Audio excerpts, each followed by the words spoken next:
Hey guys, and welcome! Today we're gonna take a look at some more things that were changed with Season 5 of Battlefield 2042 and that you might have not recognized yet. And this is part number 2 of this series for update 5.0, so if you haven't watched the first video yet, be sure to check out the link in the info box. I know I'm a bit late with the video this time and it's also not as many details as normally, but I hope you still enjoy it. And I want to start with a little addition to the last video, because over there I had explained how Iris Shootdown Sentinel is working after the nerf and what kind of light pattern and sequences it has. And I had said that for friendly sentinels the lights will appear green, while for enemy ones they will be red. Something I didn't know, however, is that the color of these lights also depends on your personal HUD settings for squad, team and enemies. This means that when you have set the color for your squad or team to purple, a friendly sentinel will have purple lights. If the enemy color is set to, let's say, yellow instead of red, the lights of the enemy sentinels will be yellow as well. And that's the same for the lasers of claymores.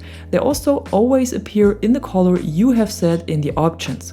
So if you have customized something over there and you're wondering why the sentinel lights or claymore lasers are not green or red like it was in my video, that's the explanation. Big thanks to Canman for pointing this out in the comments, because that's something I would have never ever tried out. But now let's take a look at something new and something that I haven't covered yet, and these are the vehicle changes. Because with update 5.0 we also got some new upgrades for them alongside the general rework of the vehicle loadouts, and one of these are the new thermal optics. These are split up into 3 different versions and can be found on most of the ground vehicles and on the Nightbird. For the LATV, Hovercraft, Wildcat, Bolter, EBLC Ram and 2 heavy tanks M1A5 and T28, there is the minigun and the heavy machine gun available as thermal versions, but only for their respective gunner seats, not for the drivers. For the LATV and the Hovercraft, the minigun plus thermal can be unlocked by doing 40 kills and assists to infantry with the respective vehicle, and for the heavy machine gun plus thermal that you can also unlock for the Bolter, it's 80 kills and assists. The EBLC Ram, M1A5 and T28 have different requirements here, and with them you need to inflict 3000 damage with the machine guns of the vehicle for the minigun and 6000 damage for the HMG. And then the third version of the thermal upgrades is the thermal sensor array, and this can be found on the Wildcat, Nightbird and the MAV for their respective commander seats, and to unlock it you need to do 100 spottings with the respective vehicle, and no matter how far you are with the mastery of these vehicles, you always need to complete these assignments to unlock the thermals. This also counts for the minigun and HMG versions, of course.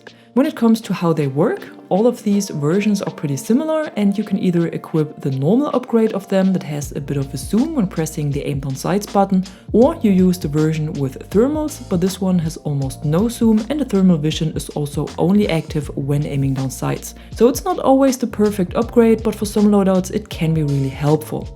In addition to this, the LATV and the Hovercraft also got the normal heavy machine gun that was already available on other vehicles, and to unlock it you need to do 20 to 30 kills and assists or objectives captured while playing the respective vehicles. The Bolter also got the incendiary grenade launcher that the CAV Brawler already has, which needs to be unlocked by doing 40 kills and assists with the vehicle. Then many more air and ground vehicles got the new cyber warfare protection system that needs to be unlocked by doing 100 kills and assists and prevents you from getting hacked by RAW while the system is active. And the Jets finally got rocket pods, and these also need to be unlocked separately by completing an assignment, and that's 20 kills and assists on infantry or ground vehicles with either the Panther or the Felon.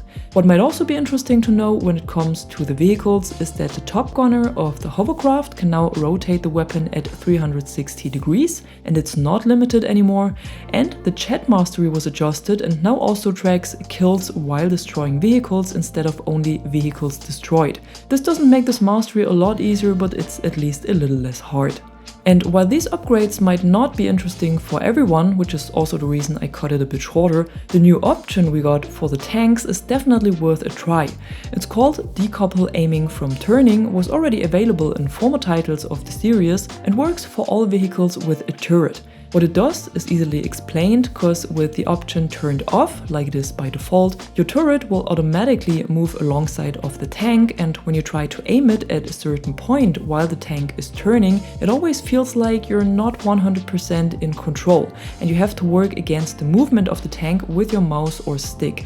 With the option turned on the other hand, you will have full control over the tank and the turret, because they are not moving together anymore. So when you aim at a point and turn the tank, only the body will turn, but the turret will stay aimed at this point, and you won't have to try and work against the movement of the tank with your mouse or stick. And this option is really helpful and gives you so much more control over the vehicle and your aim. You can find it at Options, then Controller or Mouse and Keyboard, then Vehicles, and here it's at the bottom of the list. And like I said, by default this is turned off, but I would highly recommend to turn it on. And now let's talk about something else than vehicles and take a look at the new scope that was added, and that is made for very long distances. It's called Longshot, has a 12x zoom, and is available for all sniper rifles and for the SVK and the Roche Mark IV. It can be unlocked by doing 30 kills with the respective weapon on a distance of 250 meters or more, and to complete this assignment I would highly recommend to go against AI in solo or portal matches, because 250 meters is quite a high range. Just like any other optics above 4x zoom, the Longshot also has a scope glint, so be careful when you aim down sights with it, because it will give away your position. Another optic that is not exactly new but was changed a little with the update is the NVK Holo Sight for the S22 shotgun and the P125 pistol, and here the red dot inside of the optic was changed to a blue one, probably to better show the more futuristic style of the weapons, and it's also much brighter now. Just a small change, but I thought it's a nice little detail on the side.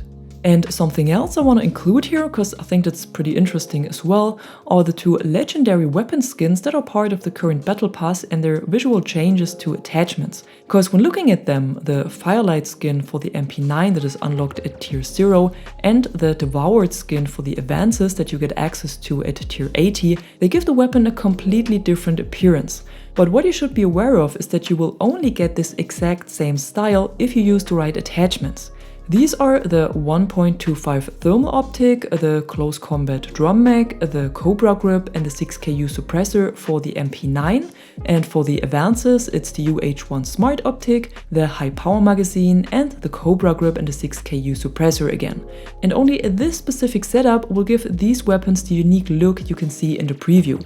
And I gotta be honest, I'm always a bit on the fence with this system, because I actually want my weapon to fit my personal playstyle and I don't want to be forced to use a certain attachment, but then again I also like the weapon to have the exact same look that is shown in a preview, because that's actually what I paid for. And that's not only the case for these two Battle Pass skins, but also for all legendaries that you can find in the store. Maybe not something dramatic, but just so you know that the look of these cosmetics depends a lot on your weapon setup. What we also got with Season 5 are 4 new player cards that you can unlock by doing kills with the new grenades and new weapons, so they will probably unlock over time for most players anyhow. But what we didn't receive yet are the Battlefield 4 player cards that were shown by some creators in the preview for the season. These are not in the game yet, and there's also no info if or when they will be added, and I don't think they will be part of the mid-season event or need to be unlocked somehow. But what might happen is that we will see them around the original release date of Battlefield 4, which would be October 29, because the game celebrates its 10th anniversary this year. And what would be a better fit for this than adding a nice little reference to the game in the current title of the series?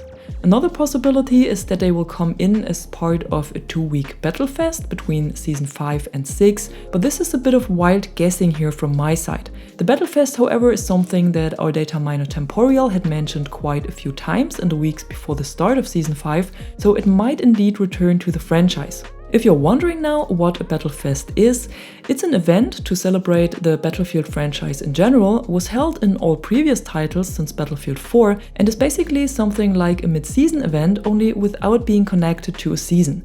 It offers cosmetic rewards that players can unlock by completing missions or simply by playing during the time of the event, and it was always very well conceived by the community. We hadn't had one in 2042 so far, and I think there is no better time for its return than the celebration of 10 10 years of Battlefield 4, the title the Battlefest has started with. It would be a great fit, especially with the shorter season we have this time, but like I said, this is just guessing at the moment. And except for some vague tweets of Temporal, we don't have any official info about it yet. But let's wait and see if there are any announcements coming in the second half of the season. And at the end, a little quick tip for everyone who is still watching the video, because despite all of the changes and fixes that have been made to Dozer in the last weeks, you can still kill him through his shield with a defibrillator. You don't even have to fully charge the gadget, you only need to quickly zap him and that's enough. Definitely an interesting counter in case he's getting a bit too annoying sometimes.